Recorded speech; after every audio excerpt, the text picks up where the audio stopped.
This is the Big Sci-Fi Podcast, the biggest, most fun podcast in the galaxy. We're Adina, Brian, Cris, and Steve, and we love talking all things science fiction. This is Season 4, but our human adventure is just beginning as we gather around our computer consoles to discuss the science fiction of film, television, and literature. Join us on our quest for fun and fascination as we go where no podcast has gone before. Everyone has permission to come aboard the Big Sci-Fi Podcast, but make sure to find your seat fast because we're taking off in 3, 2, 1, hit it. This podcast is a part of the Trek Geeks Network. Greetings, listeners of the Big Sci-Fi Podcast. Now, guys, before we begin tonight, I have a joke about podcasting. You guys ready for this? Okay. All right. Don't give up your day job. You're right. Do we really have a choice, Adina? No, you have no choice. This is what this is the intro I wrote today. So, okay. What did one podcaster say to the other while recording an episode about science fiction? Beats me. Sorry. This is the corniest thing I've ever written. I love it. Okay. Go ahead. How about we're rocketing to the top of the charts with a truly stellar topic? Rocketing? Okay. Tell me. Rocket, stellar. Okay. I get the truth. That's The right. truth, Adina. Did Raymond write that joke? Because that sounds like a 5-year-old's joke. Okay, yes. Then okay, fine. Blame Yes. it on Raymond. It's his fault. As a dad, yes. That's a pretty bad dad joke. It is a really bad. I'm not a dad, so I guess I can't. Yeah, whatever. It's okay. Well, okay, but we're going to get a better answer today because our guest is another podcaster. Although that title seems too small for what this individual has contributed to, I'll say, the corpus of space knowledge and journalism. Our guest today is Mat Kaplan, who for 20 years was the host of Planetary Radio, a weekly broadcast and podcast hosted by with the Planetary Society. It's actually been one of my favorites to listen to since I knew podcasting was a thing. And around the end of 2022, start of 2023, he retired from the role of the host of Planetary Radio to become the senior communications advisor for the Planetary Society. Now, over the years, as the host of Planetary Radio, every week, Mat brought us space news, but also interesting interviews with science fiction authors and others that bridged science and science fiction, like Arthur C. Clarke and Kip Thorne and Andy Weir. So I'm really excited to have this opportunity and have Mat with us here today because I've always thought of Mat as a bit of a kindred spirit since as part of being a science communicator, he also shares a love of science fiction and sees how the two can intertwine and build off of each other. So welcome, Mat. I am thrilled to be here. Hi, Adina. Hi, guys. Hey. Hello, Matt. Oh, hello. Thank you Wonderful for coming. to join you. Yeah. Yeah. Adina, as you know, you and I met at a space science gathering of the Humans to Mars Summit last May. And I tried to get you on my big closing inspirational panel, but you had to run. So I did. So glad to have a mic with you now. That's awesome. Yeah, the Humans to Mars was a pretty amazing conference. And I was on a panel that also dovetailed the whole science and science fiction. And I got to sit there with Melissa Navia from Strange New Worlds, which was pretty exciting. But that whole conference was just very inspiring, is what I'll say. And I'm looking forward to get to Mars. Melissa Navia was just great. I interviewed her during one of the breaks there. For the live stream that we were doing from the Humans to Mars Summit. And I did ask her, I think it was on camera, can we expect any more nasty lizard people in this season of Strange New World? And she just kind of looked away and smiled. So we'll see. Yep. Yes. So you've been a Star Trek fan as well your whole life. You bet. Well, yeah, since I was 12. That's when I got started. Yeah. Okay, Matt, I have to ask you. Did you watch the very first episode, September the 8th, 1966? Yeah, I'm sure I did. I'm absolutely sure I did, because I remember being so excited knowing that this show was coming to television, which was going to just put Lost in Space to shame, which of course it did. Right. And I was not disappointed. And I've been a Trekkie ever since. It was the same. I was the same. When it came on and you saw what they were doing and you went, wow, this is good science fiction. This isn't Monster of the Week. This isn't Irwin Allen giving you Right. Admiral Irwin Allen. Admiral Nelson turning into a werewolf. This was smart science fiction, even though it opened with a monster. Yeah. But it was Oh, a yeah, it did, story right. behind That's the right. monster. Right. And that's what made it so good. My only complaint about it was I didn't. There wasn't like the intro episode where we got to meet. Oh, you are Captain Kirk, and you're Yeah, there. it just started, and it's like, oh, okay. I guess we know everybody. Guess we don't Right. need to be introduced.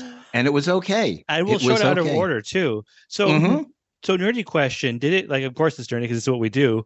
But when you got to, I think it was episode 3 that was the pilot where no one has gone before. I don't No know. Man? Remember where it came up in the first Yeah, season? because- It was amazing. I was just wondering if you were confused by the, like, wait, why are the uniforms all of a sudden different? Because I know it started with Mantrap, I think, Yes, it did. and then Yeah. So then you went to the second pilot that was shot, which was the one you just okay. mentioned, and that was using the sets, the uniforms, Yep. everything from the original episode that was done that was bumped by NBC. So yeah, it was a little confusing, but you know something, I It was only, worked. let's see, what was I? I was only 10 years old at the time. So please, Okay. it still was anything better than Time Tunnel or watching.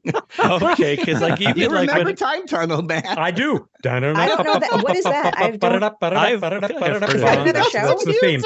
That's the theme. My friends and I in college, we had a thing. It was the 5 warning signs of an Irwin Allen TV series, and I could that for another time maybe.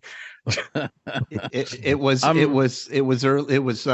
time travel and historical stories all tied together with two characters that don't know when they're going from location to location. It's almost like the grandfather of Quantum Leap. That where was the gonna- character that was didn't one of know the- where they was were what- going to yeah, end up at folks, any time. Hold the front door or whatever. Shut the It's- front shut door. the front door. Yeah, It's over there, James it's over there. Darren was in this. Yes. Wait, James Darren was in it. James Yes. Darren. That's right. Yeah. Yes. Star Trek connection. Not that there's Yes. not Star Trek connections abounding. There are Star Trek almost connections everywhere, but They're everywhere. It It's was oh called- my, amazing. I'm it was going to check called this working out. in the 60s as an actor. You ended up on pretty much everything. Also, I want to say real quickly to Mr. Merkin and Mr. Yes. Kaplan here. For me, Star Trek, the original series, has just always been. Mhm. There was no beginning for me. Yeah. It just has Mhm. always been. Well, because you and No I grew up doubt. with it in Yeah. syndication. It was just Yeah, there. We yeah. knew Mhm. everybody. Like, I don't remember a light time in life when I didn't know who Spock and Kirk was. It was just Mhm. there. Mhm. Yeah, Isn't me that too. It's great? like Just Yeah. to have it be part of the culture for your entire life, you Mhm. know, Yeah. that's I think that's just wonderful. I'm honored, Matt, to have been there through all the series Yeah. and all the movies, and it's fun chatting with these other kids. Right. These punks. Kids. Yeah. the shows I remember having to contend with Next Gen in particular were like silly shows like Xena, Princess Warrior, Uh-huh. oh yeah, and Hercules. yeah. You know, Hey, other shows that were starting to liked come into Xena. syndication as that was gaining in popularity. You know, Mhm. of course they were Sword and I've got sorcery no shows. problem with Well, those so now, shows. I just- so now, Matt, going back to the 1960s, so you've got Star Trek, and you're also in the middle of the Apollo missions as well. For you, which came first, science fiction or science or space Oh. exploration? There's no question. When I was very young, we had this little storefront library that my mother used to drop me off at, and it had like one bookshelf full of space books. And I told my mother, I'm going to read every one of these books. And this was, I was maybe 10, 11, something like that. And I was making pretty good progress until a friend of mine introduced me to Robert Heinlein. Mm. And I think my first Heinlein book, one of the, juveniles, Mhm. was Have Spacesuit, Will Travel. Mhm. And I just was hooked right from the first page. There was probably a year or two when I thought that Robert Heinlein was the only one who wrote this stuff called science fiction. And then I started to discover some of these other people, the classics, Asimov Mhm. and Clarke and Bradbury. Mm. And I'm very proud to say that I got to meet three of them. So who and didn't you meet? Asimov. Okay. Yeah, but I met Heinlein once. Yeah, I saw him at it was a science fiction / Star Trek convention in New York City in 1990 or 91. It was about a year before he passed away. But back in the day, getting autographs was a little different than it is today. And I was also a high school student. I was broke, so I didn't get Asimov's autograph, but I did see him speak. When I knew who he was, I was completely in awe, but I didn't actually approach him or talk to him. I wouldn't have known what to say.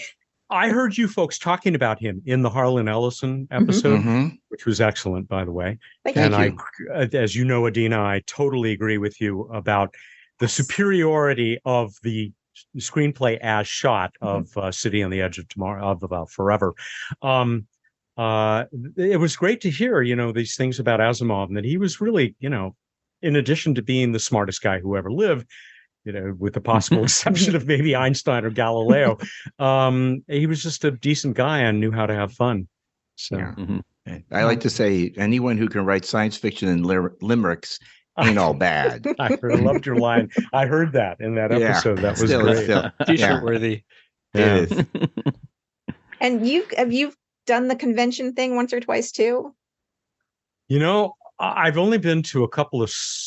I've been to Comic-Con twice. I was on a panel once, and I went to Dragon Con once to pick up an award, which was nice. But only 2 Star Trek cons. And, one maybe, 12, 13 years ago, which was the first time I met Bob Picardo, reporting from there for Planetary Radio. And then I was at the 50th, which was a lot of fun, which was really, really great. And I'd love to go back. I had the excuse of going with work to do, which meant cool. I got a free ticket, which was great. I got it, my expenses covered, but I really have to go again sometime soon. I had such a good time and, got into some of the great talks, and it was really fun. Nimoy and Shatner on stage, and Shatner saying something embarrassing. So. Yeah, I was at the convention where Nimoy and Shatner were on, and they were kibitzing like 2 old Jews, which of course they are. They are, yes. And then Patrick Stewart stepped on stage, and it got funnier. That must really not have been my session. Yeah, he got on, and he even came on, and they just started just going on each other. It was delightful. It really was. We got to see if that's on YouTube. I know some of those are. Yeah. We'll God, I could have died right then if that had happened. Yeah. Yep. Yeah. I think I've seen most of the original cast, but again, from the original cast, I only have Jimmy Doohan's autograph. Because again, this was back a long time ago when I was, broke, and it was a whole different experience because it was really like an autograph mill that they put you through. Like these days, when you're getting someone's autograph, you're really talking with them for a few minutes, and everyone understands that that's actually kind of part of the deal. That's really, and to me, that's what I'm buying. It's not that I'm coming away with the autograph. It's that experience of having like a 2 or 3 minute conversation with the person. 2 or 3 minutes. I didn't see. I was.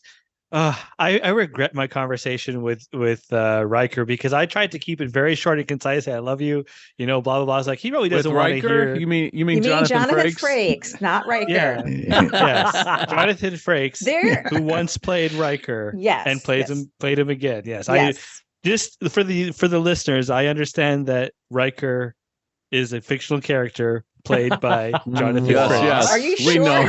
To me, my goodness. We know that, or I prefer to say Riker being what is it? Jonathan Frakes played by Riker. That's how I like to think of it. Okay. But you think of it with after that role. What else has he done as an actor? He's done the really creepy psychologist in Criminal Minds who was helping his daughter do Criminal Minds stuff. Oh, he's spent his time now. He's gone to directing. Yeah, he's gone mostly directing. I only met him. This is weird. I interviewed him once for Planetary Radio. He was in a taxi in Japan going from one public appearance to another. And we had a great conversation. Wow. It was really fun. And it was right at the time that he had directed Thunderbirds, and it was we talked about situation. Yeah, what a shame. And but just a great guy. Mm-hmm. The only two people in the original series cast that I ever met were George Takei and Majel Barrett. But I did get to meet Roddenberry a couple of times. Once was when during the dark period of his life, when he couldn't sell a pilot, and he came to UC Irvine, where I was a student, and interviewed him for the radio station because he was making the college circuit with his reel of bloopers and the original pilot, with the 2-episode pilot turned into basically a film with Spock on being court-martialed. And he was wonderful then. And then much later met him on the set of Next Generation when we were doing a little collaborative thing with him for the Planetary Society. He was always a huge supporter of the society and wrote a letter, which I have held in my hands, which he wrote to encourage people to become members. This was back in the days when we still had Carl Sagan encouraging people to join the society. So it was just a wonderful experience. Good guy. So you were broadcasting all the way back in college, and this has always been your career, even before Planetary Radio. Yep. So how did you go? How did you get into broadcasting and then go in that direction? I did my first radio show when I was about 10 years old because my parents got me this weird big blue thing that had a microphone and a Morse code key. And I never learned Morse code other than SOS. But wait a minute. To get a ham license, I thought you had to learn Morse code. Not anymore. Really? This thing probably had maybe, a 10 milliwatt AM transmitter. Okay. So I would send my little brothers out into the street with my 6-transistor AM radio, tuned between a couple of stations, and I would talk to them and pretend to be on the radio. And that was the start. And then I did it in college at USC, which I got the hell out of because I didn't like it very much, and moved to UC Irvine and immediately started working at the student-run radio station there and met a lot of people who are still among my best friends today. Actually, until going full-time at the Society, and I was part-time for many, many, many years doing Planetary Radio, I mostly made my living doing television.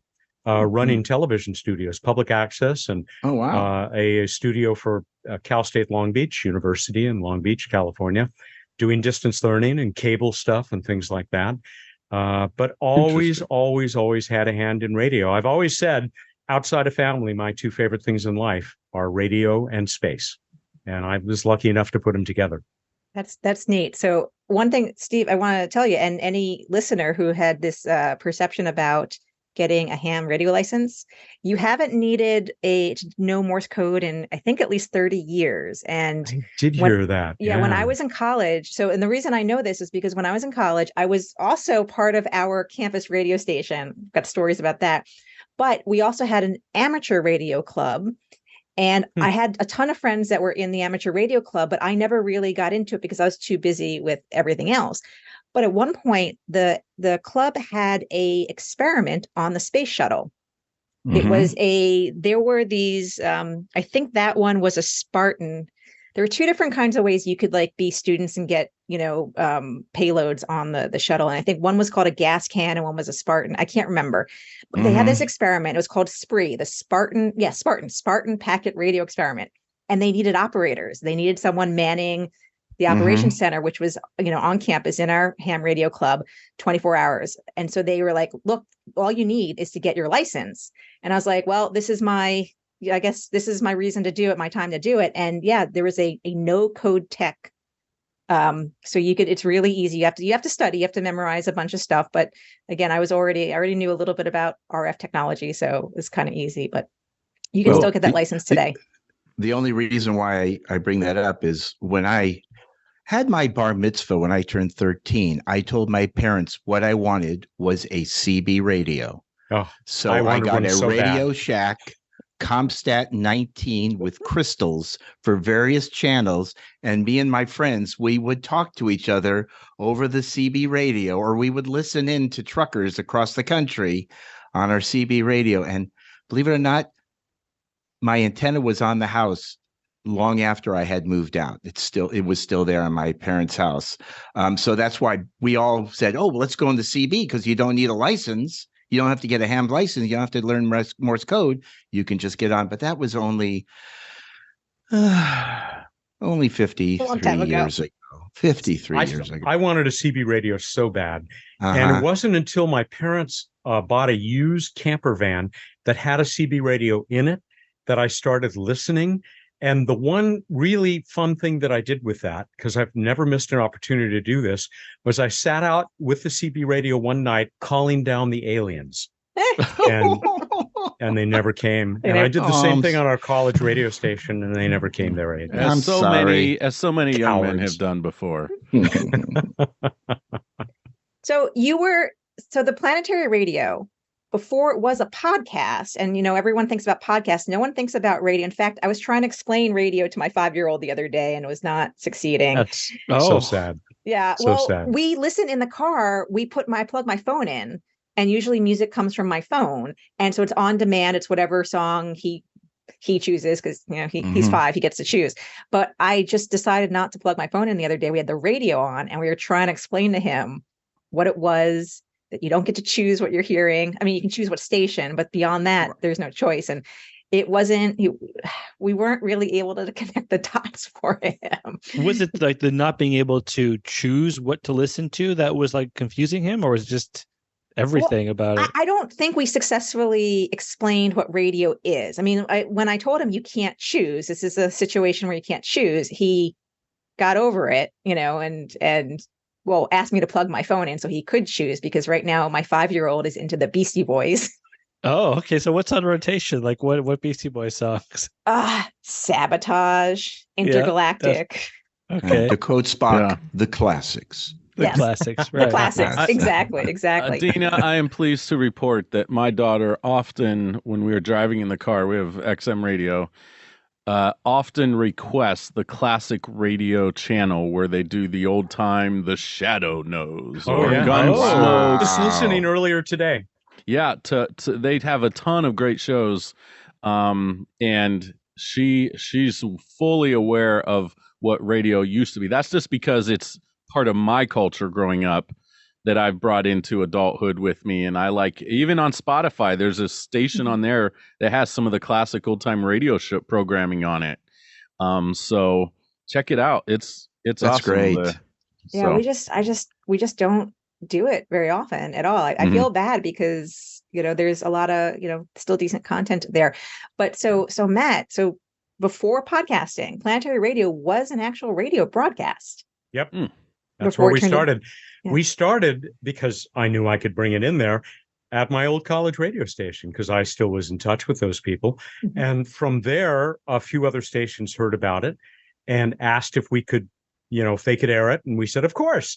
And this was in the time when the only way to get weekly episodes out, was to burn a CD and mail it to the individual stations. Oh my gosh. That wasn't nearly fast enough to make it practical. And so we did that. And we actually got up to something like, I think we had 28 stations, and we had to burn all these things every week and put them in the mail. So we couldn't wait until we could just distribute over the net. But then we thought, this seems to be going pretty well. Maybe we should, talk to somebody who knows radio distribution and see if we could get on a few more stations. Maybe we get on 50 or 60. Before we knew it, we were on 130. Wow. Unbelievable. Wow. And that surprised a lot of radio people. But, if we had said we were going to charge for the show, since most of these were small poverty-stricken stations, that would have dropped back down to 20 or 30. But we are still on, although not for much longer, maybe, on a number of major NPR affiliates, even though most of our stations are small, low-power, college-type radio stations. There has been a change just recently. The new folks in charge, my wonderful colleague, Sarah Alamed, who, was the person I was hoping would be able to take over the show, and she rose to the top among 300 candidates. It's so much work. I mean, I did it as a one-man band for 20 years, everything. And I told Sarah, don't take this on unless you get help. And they did. They hired her a part-time post-production person. But even between the two of them coming up with the podcast cut and the broadcast cut that had to be 28 minutes and 50 seconds every week. Oh, wow. That was just a killer. And they've decided that they're going to give up that broadcast cut. They're still going to make the podcast available to radio stations. And we've heard from several stations that want to keep running it. But we'll probably lose the big NPR stations because it's just not tight enough for them. They, radio broadcasting lives and dies by the clock. Mm-hmm. And if you have an episode that changes from week to week in length, you're probably going to lose them. And that hurts because I'm an old radio guy. But yeah, as you said, Adina, your son wouldn't even know where to find us if we were on the radio. Right. But podcasts, and actually my older son has listened to Planetary Radio with me, because we do listen to that in the car. And I tell him thanks. Yeah. Well, he doesn't have a choice in the car because, I'm the one who gets to, I'm driving. It's my car. I get to decide. Well, sometimes I get to decide. But so for folks who don't know, if you're not listening to the Planetary Radio podcast, you absolutely should, because it covers so much about what's happening in space exploration and astronomy. And I know some of the favorite episodes that I've listened to in recent years cover a lot of the exoplanet discoveries. And of course, what's happening with space exploration, going back to the moon and Artemis and all those thoughts. What's been some of your favorite topics to cover? God, I'm so uncomfortable with that question. But of course, you get asked. It's so hard to say. My God, we did over 1,100 episodes in the time that I ran the show. That's a lot. There are a few people who really, really stand out. But then there were also the shows where we went on location, and location sometimes meant halfway around the world, like, going to Chile and going up to 16,500 feet for the grand opening of the ALMA radio telescope array, which was just a spectacular experience with, the little can of oxygen they gave me so that you wouldn't pass out after 5 minutes up there. And doing the live show that we did, Planetary Radio Live, at the Italian Space Agency headquarters and the National Air and Space Museum and the University of Toronto, which was great fun. Cool. Sellout crowd, mostly because the boss, our CEO, Bill Nye, you may have heard of, was also with us. And there's nothing like live in front of an audience. It's so thrilling. Definitely like the Artemis 1 coverage that we did when we did not get to see a launch. But earlier than that, I never saw a shuttle launch either. I still hope to see an Artemis launch with people up top. The one time I went to see a shuttle launch, it got scrubbed 3 times, even after extending my trip. But it was still a fantastic experience. And I got to sit in Walter Cronkite's chair in the CBS trailer that's set up facing 39A. And that was a thrill because he's one of my great heroes. Yes. I always hesitate to mention the people. You can maybe tell Adina I'm avoiding that. But just heroes. I got to talk to heroes every week. And that was really what it was about. Toward the end, getting to talk to Andrian, who was my guest many times. Most of you will know Carl Sagan's professional and life partner. Just the most amazing woman. Oh, my God. Neil Tyson told me once, name dropping, I was talking about how wonderfully articulate and inspiring Anne is. And he said, I know. He said, and no slouch himself, right? He said, whenever she talks, he said, he just wants to sit down on the floor cross-legged and look up at her.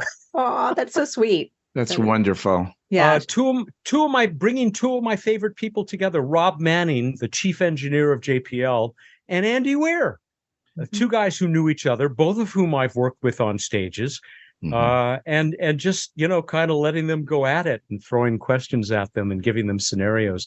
God, there's so many stories like that.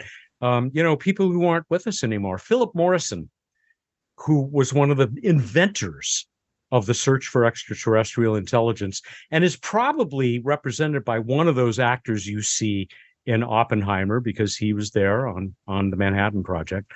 Man, I could go on and on. No, that's amazing. Again, we'll post the links to where the archives, the shows are, because there's a lot of great content for anyone there, especially even for folks who are, listening to us and aren't as interested in real life space exploration, but interested in the science fiction and where that dovetails. There's a lot of episodes that mention Star Trek, and a lot of episodes that we, had some of our, again, you mentioned Andy Weir, but I think you also talked to Arthur C. Clarke at some point a while ago. Once facilitating for my then boss, Lou Friedman, but once, yes, with him in Sri Lanka. And it was, he was not doing well. It was near the end of his life.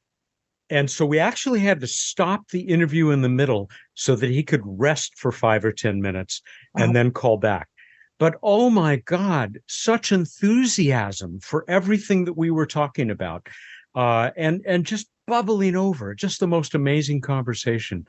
That certainly was a highlight of my life. So when you saw 2001 a bazillion years ago, did you ever think you'd actually be talking to Arthur C. Clarke someday?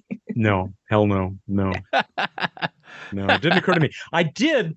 My parents indulged me. It was I would have been 14 when the film premiered. And it was around the time of my birthday. And they said, what do you want to do this year? I said, I want to go see 2001 in Cinerama, because that's where it was playing in Hollywood. And sure enough, we went up to see 2001 in Cinerama, and it was another one of the life-changing experiences. So. Did your parents enjoy it, or were they like, what just happened? I don't think I was explaining things to them after the movie. Okay. And that was just, the first 3/4 of the movie, because who could explain the trip sequence at the end? Oh, I still trying to figure that out. We did a whole episode on 2001. It had a long discussion about the beginning and the end and how it fit into the middle. But that was we had that same questions about what did it say on the notes? It said it was the end of the film was mostly popular with drug users, because they could kind of freak out with the end of the film. 1968, Yeah. Not far from the Sunset Strip. That was an episode, too, where we had perhaps our most heated debate about a film subject. Did we? I think so. Really? Yes. I remember it being a little bit divisive. We were I was on the outside looking in, I felt like. And I'm still, my therapist tells me to let it go. But well, Clarke and Kubrick, you guys probably know, they rejected a bunch of stuff that would have been more linear and more rational to the human brain. They didn't want that. Can I just say something real quick about 2001? If you haven't watched the movie Barbie that has just come out, I haven't watched it yet. I'm dying to. I haven't seen it yet. They do an homage to the opening of 2001, which is, might I say, one of the most brilliant bits of filmmaking I've ever seen. That's a parody. Wow. Okay. It is great. Okay. Did you just use the word brilliant in the new Barbie movie in the same sentence? Yes, I did. Okay. I hear great things. My daughter's wonderful little film. It's fun to watch. It's a fun movie. But the opening was like, okay, this is great satire, and you'll know when you see it. We made a movie. I'm sorry. This is so thrilling. We made a movie about our college radio station in Super 8. Really? Yes. Wow. And that's the opening to the movie was the history of our radio station. And the first sequence was the dawn of radio. And we had a guy who was sitting in the desert in a leisure suit, listening to a record or something. And he looks to the side, and we had a giant, not a monolith, but a giant 45 RPM record. And he goes over and is obviously hugely influenced by it and throws a radio up in the air, and we see it spinning, and then it turns into a turntable with a record of 2001 soundtrack going round and round. That's so nice. Pretty cool. That is genius. Okay. So I want to know how you did that. I haven't seen it. I'd love to see it, but also how did you do was that hard to capture? It was throwing part. It was. That sounds it like was miserable. Brutal. Yeah, and just being in the desert, we had built 1/4 of a giant 45 RPM record, and that was what we had out in the desert as prop. Wow, that is called commitment to your vision. Showbiz. But what was on the label of your record? Was it? I think it might have been the soundtrack. That's really cool. Oh no! Wait a minute. I take it back. It was Sugar Sugar by the Archies, because that was the first song ever played on KUCI, my college radio. Really? That's not a good legacy. It's not. That's not. Is that better or worse than Africa? No, Africa's great. Oh, I think Sugar is so bubblegum. Yeah. You actually will break a tooth listening to it. It's so bubblegum. Oh my god. I need to check it out after. And bubblegum is an old expression to what music was like that in the early 70s. That was the era. Yeah. I love can I interject here? I love, Matt, I love life stories and journeys and what that looks like, and taking kind of a 500-foot up approach and looking down and seeing how it all comes together. And to me it's really inspiring that as a young kid you had some dreams, you were inspired, and when the opportunity came, you stepped into those opportunities and just kept working hard and plugging away and doing your best to where now you're where you're at now, and you've brushed shoulders with some people known worldwide, and that's just amazing. I say all that to ask you this question. Is there someone yet you have not had the opportunity to talk with, meet, do a radio program with that you would love to if the opportunity arose? Yeah, there's still people, of course, that I would love to talk with. And I discover new people almost every week. And, I hopefully will continue to have a forum to be able to speak to them. At least within our member community, we have a wonderful, fairly new still online member community at the Planetary Society, which the live events we do in there are proving to be very popular. And hopefully now and then still in Planetary Radio. The two people who most come to mind, I'll never get to the chance to talk to, because one was Neil Armstrong, who, of course, was notoriously difficult to get an interview with, although an affable guy, apparently, if you were on a cruise with him or something, and Carl Sagan. Okay. And I was actually in the same room as Carl when in the summer of 1976, when the Viking 1 lander was coming down on Mars. And I was, this will knock your socks off. I was a college radio reporter, scruffy reporter with a couple of my buddies. We had wangled our way into Von Karman Auditorium at JPL, saying we were the largest public radio station in Orange County, California. We didn't tell them that meant it was a 10-watt station. But there we were with our cassette recorders, and we find ourselves standing in a circle with Ray Bradbury.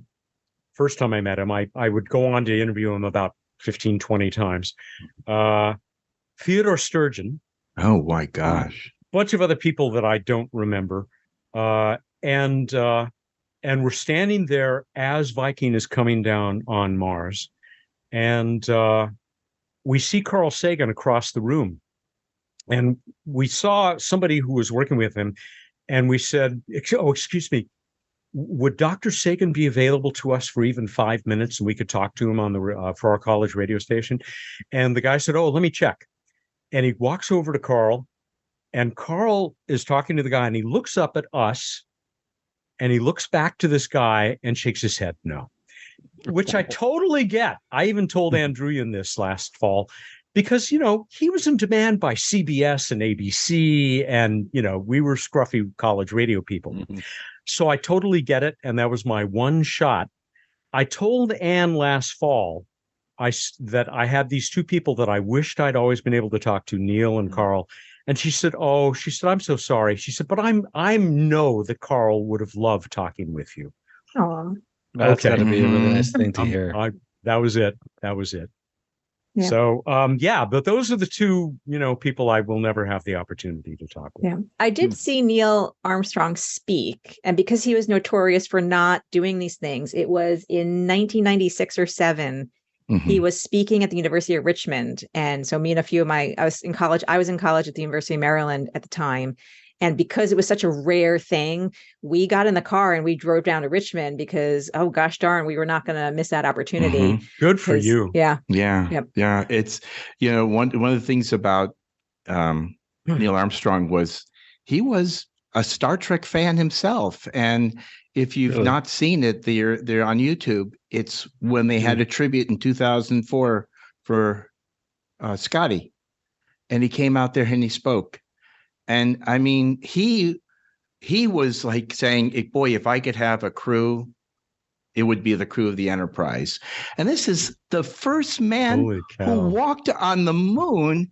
And he was saying how he's so impressed of the Star Trek actors and characters. He was a humble, the thing I always like to say about Neil Armstrong, him and Sandy Koufax are two of the best that ever did what they did. And they never seeked the limelight. They never demanded the attention. They just knew what they had done. And that was all there was to it. And they're that great. Can I tell you one other story of humility? Not mine, of course. That same day when Viking 1 was landing on Mars, I'm standing in this circle with these other notable people, and somebody comes up to us and says, Heinlein's here. Heinlein's here. He's in the cafeteria. And it's like, here you are with Theodore Sturgeon and Ray Bradbury, and they're saying, oh, Heinlein's here. And Ray Bradbury says, oh my God, I don't know if he's talking to me. Did they have a disagreement sometime? Apparently, Bradbury said something that maybe offended Heinlein. I don't know what. But he just wondered if Heinlein would be talking to him. Wow. That was also what gave me the ability to go upstairs and bug Heinlein while he was sitting with friends in this cafeteria or restaurant, and ask if I could talk to him for a minute. I was so overwhelmed. Sure. Nice. But I think I asked him, Mr. Heinlein, do you think we'll ever reach the stars? And he said, well, probably not the stars. They're much too hot. But if you mean the planets that are probably going around them, yes. Nice. Anyway. Yeah. That's great. That's how I felt when I met Robin Curtis at Trek Long Island. I was beside myself. I was just beside myself, and I just was a total idiot. But we don't need to rehash that again. Yep. I know the feeling. I'm usually pretty cool, but I have my days where I'm not. Yeah. Well, so one person that I did meet recently at Shore Leave, and it's really fascinating that he's a board member of the Planetary Society, is I did meet Robert Picardo. He was at Shore Leave earlier this summer. The Shore Leave was a weird experience this summer because it was the hotel that was hosting it. Their air conditioning wasn't working. So I think everyone was in a little bit of I know I was dying. But he was it was great, and we talked for a minute on Friday, and it was the weekend after the 4th of July. He asked me, and I told him I was a member of the Planetary Society, and he asked me if I had seen the video that him and Bill Nye had done on the 4th of July, where they're wearing twin shirts, and they were kind of razzing on each other for wearing the same shirt. And I said I did see it, and he's like, should I wear that shirt tomorrow? And I'm like, yes, you absolutely should. So the second day, my selfie with Picardo is with him in that shirt. That's great. That's fun. He's a great guy. He seemed really friendly when I met him last year at the Star Trek Vegas. Yeah, he was super friendly. He was chatty. It was he's very genuine. He is so funny. How did he get involved in the Planetary Society? He was introduced in part. Oh God, I hope I get this right. Do you know who Andre Barbanis? Andre, science advisor to Star Trek for many years, became a producer of Enterprise. Well, Matt Adina sent us the link for your interview with him. He was on several times because I love Andre. But this is from right at the end of Enterprise, when Enterprise dropped. That was a remarkable episode. Thank you. Yes. And I imagine you guys agree that, boy, that show was really undervalued at the time, and second half of that third it was season, so good. I forgot to wear my NX01 hat. I should have put that on for you, but yeah. Didn't you love how NX01 came up in the recent SNW? Oh, wasn't that goodness. a nice thing? Yeah. It was. I was really hoping they were going to be like, we have to go to a museum, but see, that's that's the beauty.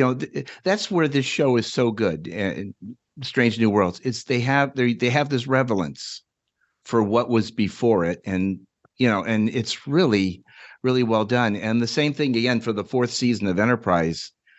Andre did him and Manny, who poor Manny Cota is no longer with us, did a great job in honoring the Star Trek legacy. And I said third season. I meant fourth season. I'm sorry. I've just had my Star Trek stripes removed. Oh, okay. I'm also a big fan of the third season. I was with you. I was like, let's give some the third season. We just went on a tangent. Sorry about that. Let's get back. He is wonderful. He, I think, was introduced by Andre, who used to be on our advisory board, and really took to this. Bob has a biology background. He thought he would be a biologist until he got bit by the acting bug. You should have him on your show sometime. He's just great fun. He is so funny to work with. We would love to have him on the show. Yes, we would. The doctor wants to come on the show. Send a little, hey, Bob, if you don't mind, you got a free Wednesday afternoon. That'd be great. I'm sure I could put in a word for you. Thank you. Well, actually, something, since I did this, Facebook always ties in with everything you've ever Googled. And now I'm getting commercials on Facebook for the Planetary Society. And Bob is one of the guys who's doing the commercial. Yeah.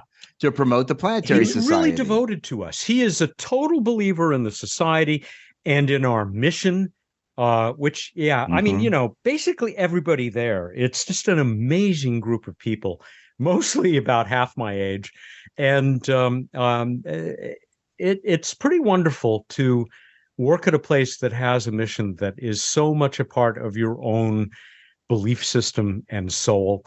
And Bob just fits right in, and he's a very active board member. And you'll continue to hear him a lot in our videos and in other promos for the show. Anybody see him? I think this was at the 50th anniversary Vegas Con, on stage with, and I'm going to forget his name. Forgive me. The guy who played Neelix. Ethan Phillips. Yes, thank you. They were wonderful together. They did this whole bit that they had scripted in character, as if it was years later, and Neelix was talking from somewhere out in the other quadrant, and the doctor was, on Earth, I guess. And there was this wonderful bit they did, and Picardo sang opera, which he did get to do once in the series. It was marvelous. Very funny people. Great. That's great. Nice. I'm going to ask you this question, Matt. You mentioned Neil Armstrong. Have you interviewed astronauts on your show, and is there anyone that stand out? But Adina was very generous and able to get us to interview Rick, and I'll never say his name. Mastranio? Oh, he's fantastic. Mastracchio. He was a lot of fun. Yeah. So Rick is right now. He's essentially my boss. So he was, again, I was able to ask him. He was able to, he's great. Come on, and for me, I was like, when I look back, and here's a guy who was on 3 shuttle missions, 1 Soyuz mission, multiple spacewalks. I was like, wow, you're meeting someone that's done things that we all dream about. And so what's the best thing is I work with not just 1 astronaut, but 2, and their personalities are so very different. So Rick was on the show, and if anyone listened to the episode, they'll get a sense of his personality. And we did a little video clip with the other guy, Dan Tani, and they're very different personalities. And the other day I was coming into work, and actually I don't go into the office often, but when I do, I see these guys there, and they were having some discussion in the little kitchenette that turned into a discussion about the toilets on the ISS. And you've got these 2 different personalities having one guy, I won't tell you which one, kind of went into how they had all the problems with the toilets and how pretty much he spent a lot of time, working on the toilets. He probably could have brought his sleeping bag and camped out by it. And the other guy, I can't tell if he was being polite or not, but he didn't want to talk about any problems with the toilets. He said, no, we didn't have any issues. I think he might have been being polite. I'm getting a vibe of who. Yeah. I think I know which one was being polite. You listen to these guys for a minute, and you know who's who. It's not glorious. It's awesome. Or it's not glorious, as General Martok would say from Deep Space Nine. But it's very necessary to make sure that toilet is functioning for these men and women as they go up. That would suck to not have that working properly. It's not only that. What's really amazing is the amount of time and effort that we need to put into making sure that the astronauts are not wasting their time on maintenance tasks. Oh, that's a great point. A very big deal to send these people up there. So, so we wind up talking about a lot of really mundane stuff, more than anyone would ever believe. And we talk about potties a lot too. Do you know what happens if your toilet breaks on the way to Mars? Everybody dies. Because it's going to be such an essential portion of the recycling that must take place. Yeah. Because you can't bring all the water with you. Very early. Oh, even today. Sorry, Dina. I was going to say, even today, something like 98% of the water is reclaimed and reused, to include, urine on the space station, which means that's what people are drinking. And on the surface, it sounds kind of gross, but that stuff is probably like 1,000 times purer than what's coming out of anyone's tap. Now, I was going to say, Matt, going back to the series Enterprise, when I was watching it, what sold me was a very early episode where they get questions from children from an elementary school. And of course, the big question they ask is, how do you go to the bathroom on the Enterprise? And there's where Trip goes, now I'm a sanitation engineer. Yeah. But it was so true, because when I was a kid growing up and we watched the Mercury and Gemini and Apollo missions, the question we always said was, how do you go to the bathroom in space? Because we knew how we went on Earth. And that was like the question that we had to know the answer. Every astronaut. This is the youth version of, my camera's fuzzing it out on purpose. It's okay. Not Packing for Mars, the kids version by Mary Roach. Cool. She's we're featuring this book next month, I think. Yeah. Next month, we're featuring this, and we'll cap it with an interview with Mary Roach, who, by the way, I probably had as much fun with as I've ever had doing an interview with anyone, because she is hilarious, as are her books. And of course, there's a whole chapter on going to the bathroom in here. So. Yep. Yeah. So I got a whole lecture sometime last year when I started working on potty related stuff on how the Apollo astronauts did it. And I know too much. You don't want to know. I just know too much. You asked me about astronauts. I've lost count of how many I've been able to talk to. Really? Yeah. And I'm terrible. I will admit this. Terrible deficiency in my brain for the job that I have. I'm horrible at names. But I did want to mention Mike Massimino. I wanted to mention John Grunsfeld, the Hubble repairman, because he's the newest member of our board at the Planetary Society. Nice. Samantha Cristoforetti from she's a big Star Trek fan. She's huge. Well, she wore a uniform on the ISS in the cupola. Yes. She is just the sweetest person. And the whole crop of astronauts nowadays, they still have the right stuff, but they're also just the nicest people in the world. Why? Because they were chosen to be nice people and get along with each other while they're living in this tin can for, a year at a time. And it works. It works. Yep. Yep. I think it was in Chris Hadfield's autobiography where he talked about the selection criteria for, back in the Apollo or even shuttle, when it was a short duration mission versus a selection criteria for the long duration stuff. And what's really interesting is, so we talked about this with the Okudas a couple months ago, the show For All Mankind on Apple TV. So I'm not completely caught up. I'm only like the end of the second season.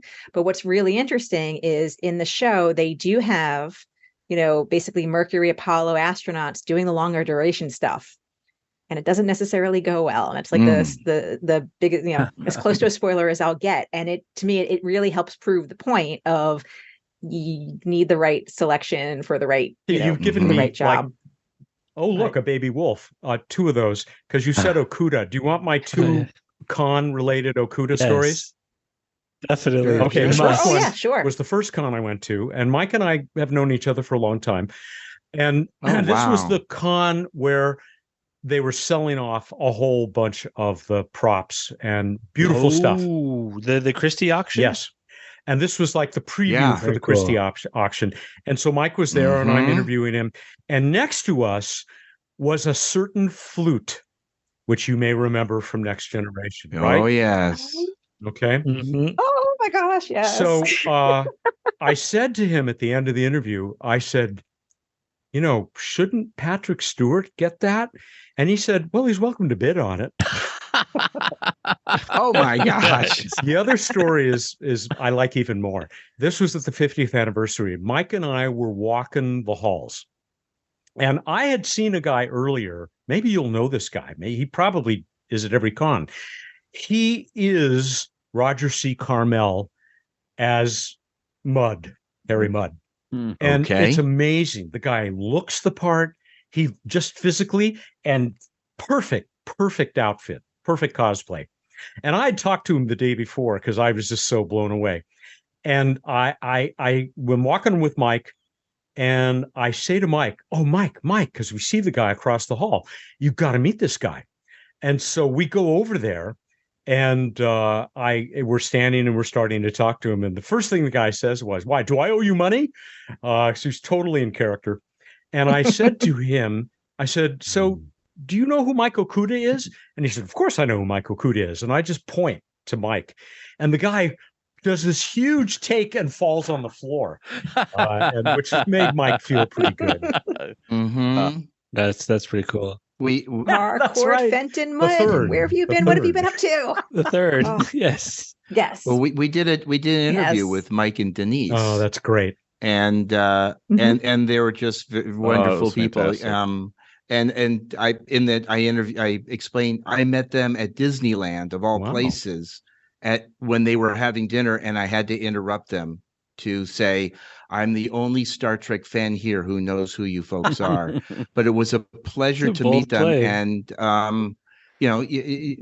these are the people, them and our good friend of also the show, Doug Drexler. These are the people that made Star Trek. I'd include Rick Sternbach, who I have one of his prints in back of me here. Dolphins going on a starship out to meet Voyager 1 or 2, and for a little archaeological mission. Dolphins in spacesuits. Yeah, you're right. Denise and Mike, they are the keepers of the flame. Yeah. And they rebuilt the Enterprise D, and we couldn't talk to them about it because it hadn't aired yet. Oh, that's right. That's so cool. And that's like one of the coolest things. And also, speaking of flutes, that's true. We interviewed Margot Rose, who played Aline, Picard's wife, in the episode "The Inner Light," and she was delightful to have on the show. Yeah, that was a really good episode. Did you meet the guy who wrote the script, the Inner Light script? He was at the Humans to Mars Summit that you and I were both attending. He spoke in one session, and then he was signing scripts. And I did get him for one of my break interviews for the live stream that we were doing there.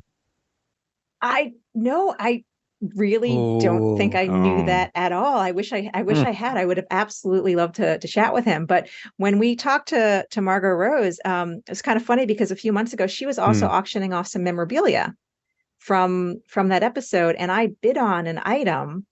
One of the items she was auctioning off was the pendant that she was wearing, the pendant of the probe that she was wearing. And I didn't win. The next morning so there's for anyone who's listening, who's on Facebook and is a Star Trek fan, if you're not part of the Star Trek family group, you really should be. It's an amazing community. Well, so in the Star Trek family group the next morning, they were talking about donating to PanCan. It's a Pancreatic Cancer Association that Jonathan Frakes and Armin Shimmerman and Kitty Swank, they're all part of raising money and very, very deeply involved in that organization. So I was thinking to myself, I was like, well, I was willing to spend this money on a piece of memorabilia. I might as well donate it to PanCan. And especially pancreatic cancer has touched my life too. And it's something I do care about. So I'm like, let me just donate that. Well, I didn't think about winning any prizes or doing anything. I was just like, let me just donate. And a couple of weeks later, apparently my donation, I won a Zoom talk. That's with wonderful. How perfect. And so I got to talk to him for a bit a couple weeks ago. Riker. No, I mean Jonathan Frakes. And for the record, I understand Riker is not a real person. Just confirming. Yep. Yeah, and it was great. So it's just amazing, just the whole circleness of the community. There's a lot of philanthropy that goes on, and just so much interesting stuff that's all part of, the shows that we love, and which kind of inspires real life, which inspires the shows. And so there's one other thing I really want to bring up, especially about the Planetary Society, is one of it's the light sail mission. And we should probably actually explain to the folks who don't know the Planetary Society what the overall mission is. And it isn't just a bunch of people just who like space. There's actual tangible stuff that the society does right from the start. And I mean, and solar sailing has been a big, big part of this for all three of our founders, Carl Sagan, Lou Friedman, our executive director emeritus, who's still with us, and the great Bruce Murray, who was the director of JPL and left in part because he and Carl and Lou decided to start the society in 1980. And, they started the society because even though there were things happening in 80, Voyager, Viking were still on Mars, there was this famine, this drought in planetary science missions. And they said, we know the public believes in space science. They believe in planetary science and exploration. And we need to give them an avenue for expressing that and supporting that. And so that was when, Carl started going on the Johnny Carson show, the Tonight Show, which he was already kind of a regular on, and talking about the Planetary Society. And we grew very quickly after that because they discovered, there are a lot of space fans out there. It's a whole new, if you'll pardon, new or next generation of people running the society now. And as I've said, it's just the most amazing group. The mission and the vision have stayed pretty much the same. The vision is know the cosmos and our place within it. The mission is empower the world's citizens to advance space science and exploration. And the core enterprises, the three of them, I'll be tested on this by our management if I don't get it right. Explore worlds, find life, and defend Earth in terms of planetary defense, defending us from those rocks out there that may have our names on them, which I don't know if you saw this, but there was just a release of a new Pew Research survey.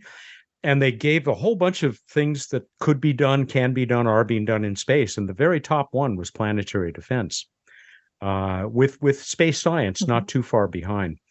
So we have always supported the work of, as we can, a small nonprofit with our Shoemaker NEO grants, Near Earth Object grants that we've given out thousands and thousands of dollars to so-called amateur astronomers and smaller professional observatories, supporting this work to find and characterize and track near Earth objects. And we have a new program called STEP, which is actually funding other kinds of science. A SETI program was one of the first things that we funded. Really cool thing out of UCLA. But then there was LightSail, which was our own project. And we've had a number of other projects that we put together on our own. But LightSail was easily the highest profile. Carl and Lou Friedman wrote the book on solar sailing, literally wrote the textbook. And Carl was always a big believer. He actually brought a model of a solar sail on the Johnny Carson show once. And it was realizing a dream. We would have had the very first solar sail ever in space, but we made the mistake of accepting, that they were telling us the truth when a Russian company said that their repurposed Russian ICBM would make it into space. It didn't twice. And so our early solar sail, Cosmos 1, went into the drink. But we then started redesigning it as a CubeSat with a lot of great support from outside people. And eventually we put the thing in orbit. We had LightSail 1, which was really just a test mission, was only up for a few weeks, but did deploy. And that taught us a lot. And we put LightSail 2 up. And anybody who wants to see its enormous success can go to planetary.org, where we have all these beautiful images taken by LightSail 2 under the direction of my good friend. He's on my coffee cup, Bruce Betts, our chief scientist, and my former partner in the What's Up segment of Planetary Radio. And it really inspired so many people. This idea of having a spacecraft that could actually be propelled through space purely by the energy of photons. Some people think it's the solar wind. It's not. It's just the light of the sun. And you guys know that there's a great tie-in to Star Trek and light sailing. Are you thinking of DS9? Why am I doing the spinning thing? Yeah, DS9. Yeah. Why can't Cisco I think of the name of the and his episode? son going out on that old Bajoran solar sail, right? Yeah, pretty cool. I think it's called Explorers. That episode's called Explorers. Yes, that's Explorers. Right. Yeah, One of my favorite Deep Space Nine That's episodes. Wow, you're on a roll today. That's Ethan. Now, of course, they went a little further into the science fiction-y aspect of it, because I think they achieved, warp speed with their solar sail, which is not what we're doing in reality. What is the speed that it's able to obtain? Well, that's the thing. As Lou Friedman will happily tell you, he believes that solar sails are the only practical existing technology for interstellar travel. And we may be not so much about a solar sail, although there are proposals for sails that could fly incredibly close to the sun and get a gigantic push by the sunlight. And that would be enough to take them to the stars within a human lifetime. But of course, there's also a lot of discussion of laser-propelled sails. And this is something that has actually, some of the initial research is well underway with this. There are huge technological hurdles to overcome, but you could theoretically drive a sail with just even a few minutes of its early portion of its mission up to something like, let's say, a third of the speed of light. Wow. So that you might be able, or a tenth of the speed of light, so that you could reach, Proxima Centauri in something like 40 years. So it's still a long time, but it's an awfully long ways away. So a long time, but it's a lot shorter. Yeah.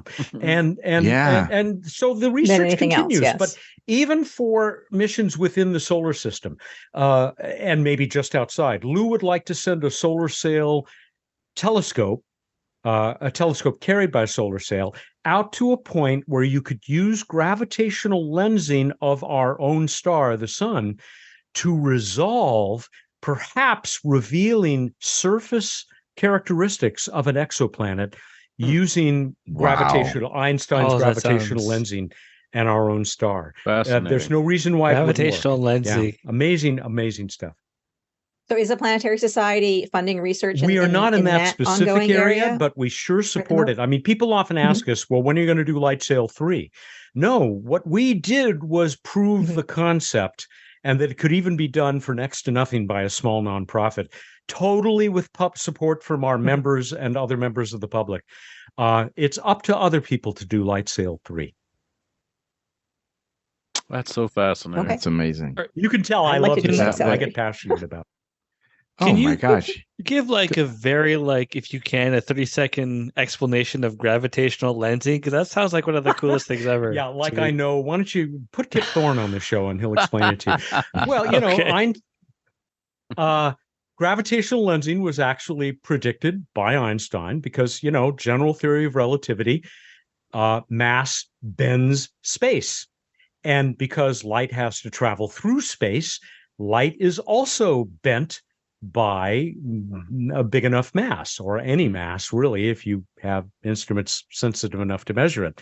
So the idea is, and there was just a story about this today, that some people used the JWST, James Webb Space Telescope, and a far distant galactic cluster to do gravitational lensing to bend light of an object much, much farther away than that galactic cluster, bend that light around the cluster and it would reach the JWST. And it's really difficult. It's not like you can put your camera up to the eyepiece of the JWST, and there's this thing that maybe is, I forget how far it is. I don't even know if I read that yet. That's maybe 14 or 13 or 12 billion light years away, back toward the beginning of the universe. But using all kinds of great computer stuff and algorithms, you can resolve this object, which we would never be able to see. It's much too far away and much too dim to be able to see it without gravitational lensing. So that's basically it. It's, once again, proof that Einstein was right on the ball. Speaking about the James Webb Space Telescope, have you seen the Netflix documentary Unknown Cosmic Time Machine? I just saw the trailer. Nope. I'm scrolling. I'm like in a documentary mode. Unbelievable. It is the entire story of the James Webb Telescope. Did they talk about Northrop Grumman, my company? They sure enough I was on the other side of the glass. They also talked about that. But the thing that was the biggest story about it was the zero-sum errors they talked about. Like, there are a certain number of errors that can happen that can basically sabotage or destroy the entire mission. There was 350 different scenarios or little things that could happen that would have destined the James Webb Telescope to disaster. And it is amazing that they got through it all, and the devotion that these people made were remarkable. Goodness, yeah. And But now what people should understand is, like, that stuff is normal for like every satellite we put up there. But people don't know about it. We go through that. No, for people like don't know about it. That's why it was so good that they did explain it. And so what you're talking about with the errors is we call that failure modes, effects, and criticality analysis. That's not the term they use. Can you spell that, please? They used a simpler term like zero sum. Spell that in the chat. So we say FAMICA. So we abbreviate it as FAMICA, but failure modes, effects, and criticality analysis. I love that word. That's what you do is you look at all the things that can go wrong and what could cause them and what effects that they would have, and certain things you try to design around if you can, or you operate around it, or you just at least acknowledge it and put it into your reliability calculation. This is what I do on a day-to-day basis. So I made the comparison when I was at Northrop Grumman and I visited the JWST, which I have to tell you, it's like the Grand Canyon. Photos can't capture it. It is really the size of a bus. But I use the comparison to 7 Minutes of Terror, as Curiosity and Perseverance came down to Mars. Oh, gosh, except that you poor people behind JWST had, like, what was the deployment schedule? 6 months of terror or something like that? Yes, of all these different things that could go wrong. Yeah, so unfortunately, I didn't get to personally work on it because I came to Northrop Grumman through an acquisition. My company, we used to be known as Orbital Sciences, and we're known for sending stuff to the cargo to the International Space Station. That's one of the things we're known for. Yep. Just last night. Yep, that is what I'm related to. Cool. That's my teams. So the other part of the company, Northrop, they're the ones that built James Webb. But like, I have colleagues, like one of my colleagues, she was responsible for like the mechanisms, like all the moving mechanisms. There's like 300 something mechanisms, and she was responsible for like 10 years of her life. You have to watch the movie. Maybe that she's interviewed in, because they did talk to someone, a young lady who was involved in that, and how she had to coordinate all those things. I wouldn't be surprised, because she's someone who actually gets public facing attention like that. So I'm really motivated. I want to go see my colleagues. Yeah, I need to do that. I started the RoboCop was watching movies that made us. I was watching RoboCop, did Arnold, Wham. So now I think after that I'll do the. This is really amazing. That would be unknown. A good friend of mine. But sometimes people get. I'm going to say no. A good friend of mine. Go ahead. He was actually worked for the company that placed Webb on the spacecraft. Oh. He was gone in French Guiana for months as they were planning out how to do it and executing that. And I would just thought, like, what if he dropped it? I mean, just these are the things that were all potential failures that could have just, destined decades of work, billions of dollars, and it all worked. And that's the amazing thing. I got a JWST story that goes back years and years and years. Several of us were visiting Northrop Grumman in Hawthorne, And there was the bus, just the bare bus starting to come together. And in another room were seamstresses, women who were expert seamstresses, beginning to sew the solar shield. That multi-layer shield that allows JWST to do the infrared work it does to keep it cool.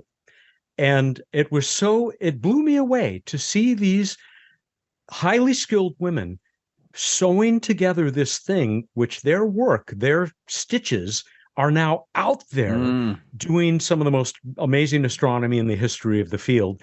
And they cover that in the movie. Oh, do they? That's great. Yes, they do. I'm dying to see. I am dying to see this. 5 layers that they had to build, something like. I think they it's all had to deploy correctly. Yes. Yeah.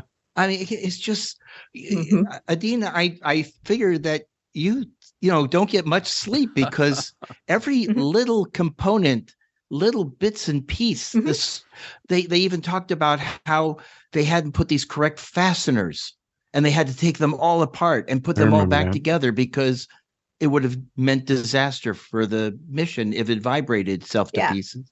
So this is, the way we sleep at night is because really, I'm going to say it, we've got decades of experience doing this. So we have a lot of processes and things in place. We know what to do. So we know 1,000 things can go wrong. So we know kind of like the steps that we take to look into preventing it or to correcting issues. There's a lot of testing involved where we work things out, and we know all this. And that gives us the confidence that when we launch it, it's going to be fine. And I know the missions that I've worked on in my career, there's been very little problems on orbit. I've lost one of the missions I worked on early in my career, also went into the drink. There was a launch failure.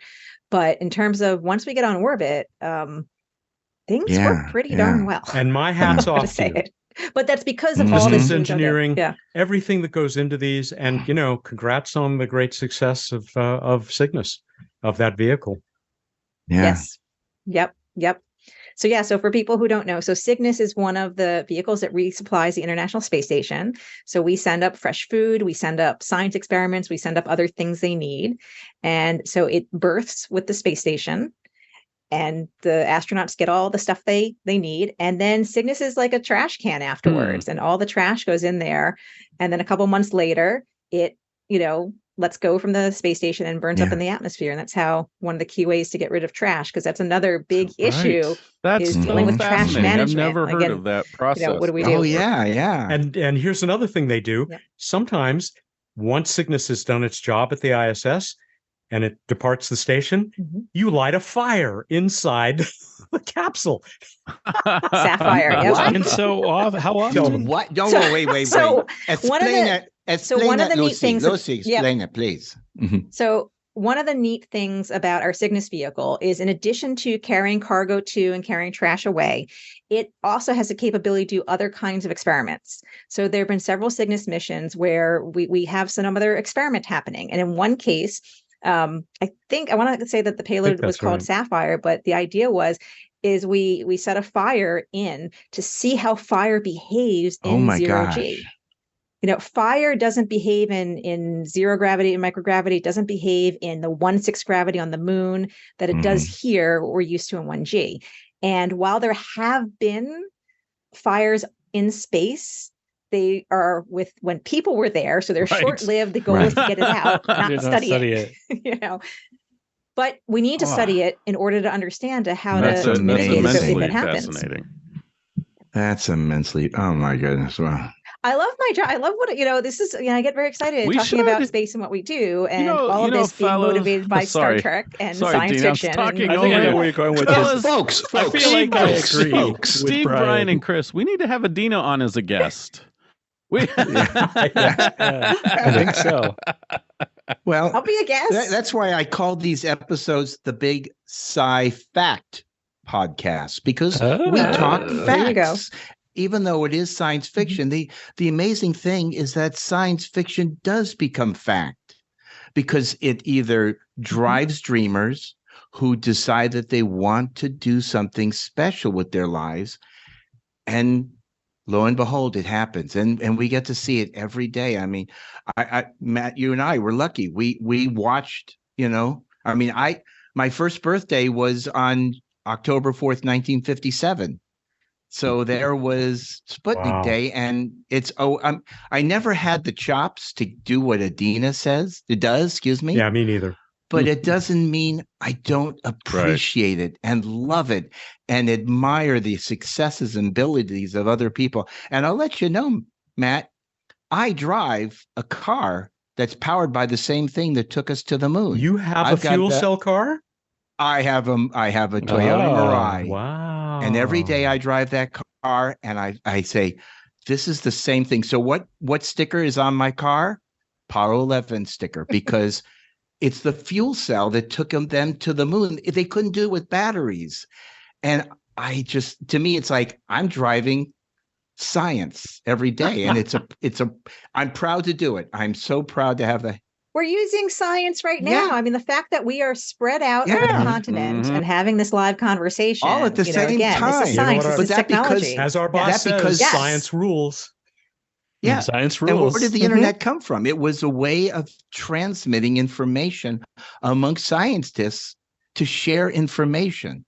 They did a whole episode of Young Sheldon about it too, which is kind of fun. Yep. But this was all envisioned in science fiction long before this became reality, and that's why this is and it so works amazing. The other way, of course. Somebody comes up with something interesting, and a science fiction writer says, "Ooh, I can work with that." Yeah, what if? What if? I'm gonna push that as far as we can go, and so on. Exactly. It's a wonderful cycle. So with that, Matt, what upcoming either real life space exploration stuff or science fiction are you most excited about over the next year or so? Some of it's not even, some of it is just stuff that is not like thrilling, but we have to deal with this. I mean, priorities for the Planetary Society. We are deeply involved right now in trying to save the Veritas mission, which is one of two missions that NASA approved to go to Venus.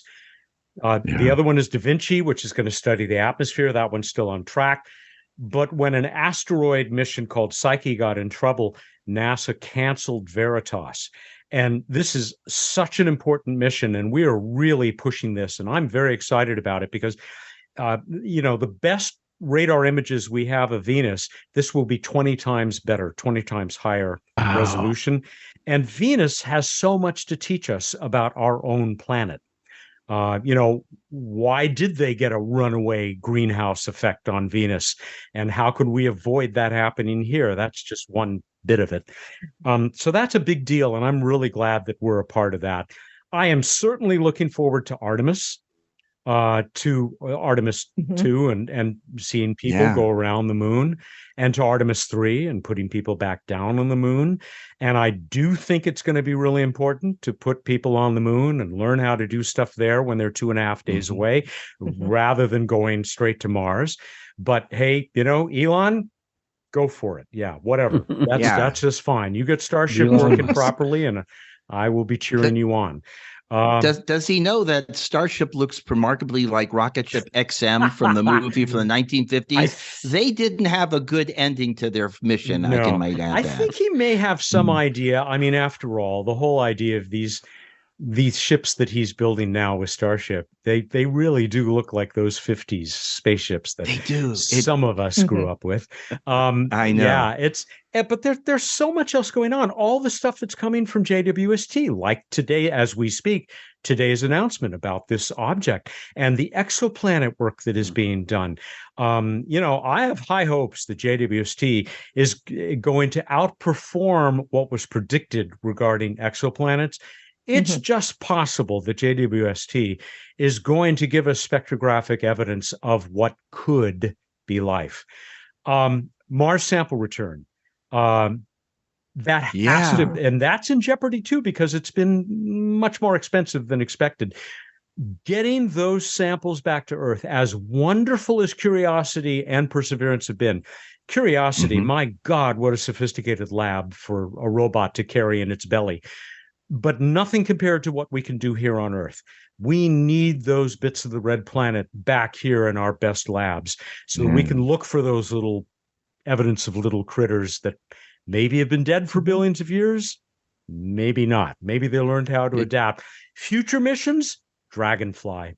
Oh my God, that one. What's Dragonfly? That sounds cool. An octocopter on Titan. A drone on Titan.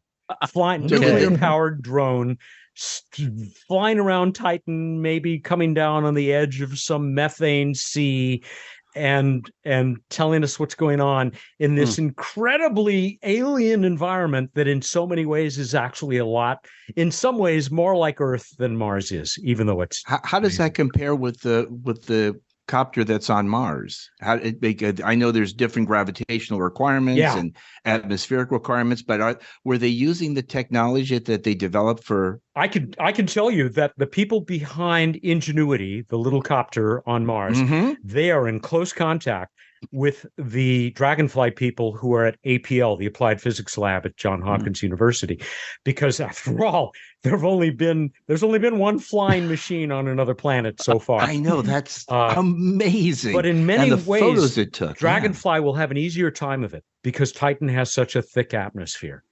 But so it'll be able to create the aerodynamics, be able to have a copter. Wow. Yeah, it's just read up on Dragonfly. And as you know, Titan is like my favorite. I'm not surprised, but as these guys might know, Titan is my favorite one in the solar system. It's where it's not really a setting in my novel, but it's sort of a set. It's where my main character wants to go to, because in the novel there is a group of people on Titan. So it really is my favorite place in the solar system besides Earth. Where we live. It's the Bill Nye says everybody I know who lives here. Dina, I should have worn my Surf Titan t-shirt. Oh my goodness. Nice. But so I've been following Dragonfly closely, and I will be following that one for there was a moment where I was almost like, are they hiring? But I'm sticking with it. I don't know, you're in a good place. Wow. Yep. See, there's so much good stuff to look forward to. It's very exciting. What about science fiction? What science fiction are you looking forward to? Okay, what's coming up? Well, the next episode of a musical. Sorry? That's the next episode, musical right? Tomorrow. As we speak morning. Tomorrow, I'm a little freaked out. I was like, what crossover from Below Decks? I don't know. And then I saw the episode and I thought, you know what? That really works. I enjoyed it. And you know who directed that? You know who directed that? Yes. Only Johnny can do it. He's got the sense of humor for that. It was great. Well, so we've got a couple more episodes of Strange New Worlds in this season. We have Lower Decks coming out, starting the next season of Lower Decks in September. Yeah. And hopefully Section 31 will happen. Right? It's hopefully. Do we have Disco in October, or is that next? I don't know when, but it's going to happen. I didn't even know that. No, it's been filmed. So it's been filmed and done. It's just a matter of I think because of the strike, I think they've changed up their release schedule a little bit, but it's been done as far as I understand it for a while. But what about?